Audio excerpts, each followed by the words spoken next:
The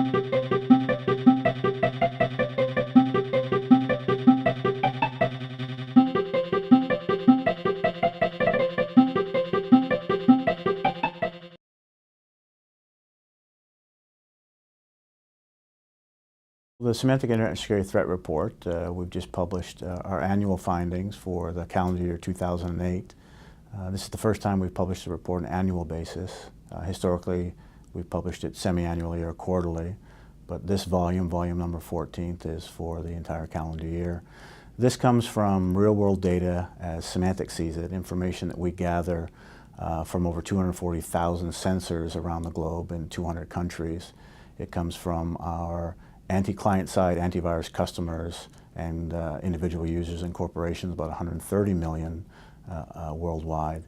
It comes from our message labs, operation centers that look at email traffic around the world. About 30% of the world's email traffic passes through Symantec operation centers, which we're able to analyze for spam and malicious activity.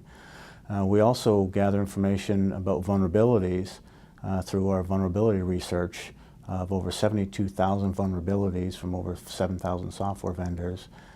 People might be also familiar with BugTrack, which is over 50,000 vulnerabilities in the database. And lastly is our phishing network analysis, and we also have about 2.5 million email decoy accounts around the world by which we gather samples and analyze. Out of all that data, we analyze it and we publish the Internet Security Threat Report that focuses on malicious activity, spam, and vulnerabilities, and general threat trends. Well, for 2008, we saw a 192% increase in spam volumes on the Internet. And while 98 to 99% by any estimates of all email is spam, the 192% increase is significant. That is spam that we analyzed that had some malicious intent to capture individual information or individual data.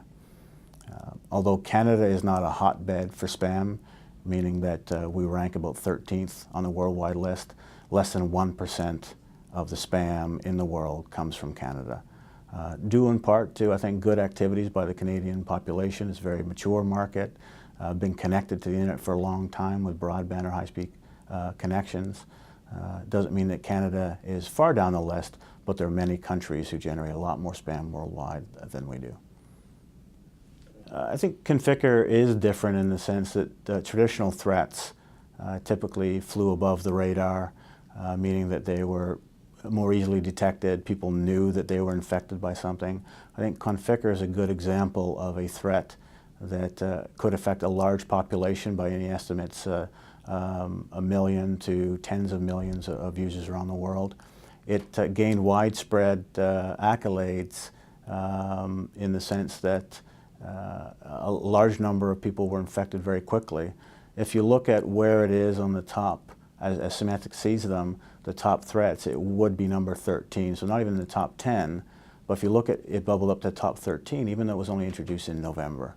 One of the interesting things about Conficker is the fact that it exploits a vulnerability to infect individual systems, a vulnerability that's been in existence since 2004, for which a patch for this vulnerability has been available on or about that time. So it's not exploiting anything new, but the style of this program, this worm, is new in that it uses and attempts to spread via removable media, USB drives, network attached drives, other forms of removable or non-local drives. It's also able to guess at passwords to replicate itself. And the point of Conficker is to sit there dormant and in the weeds, very surreptitious, and wait for secondary or tertiary instructions from other servers on the internet. It is known as a command and control worm, and to this point, very little instructions have been provided to it.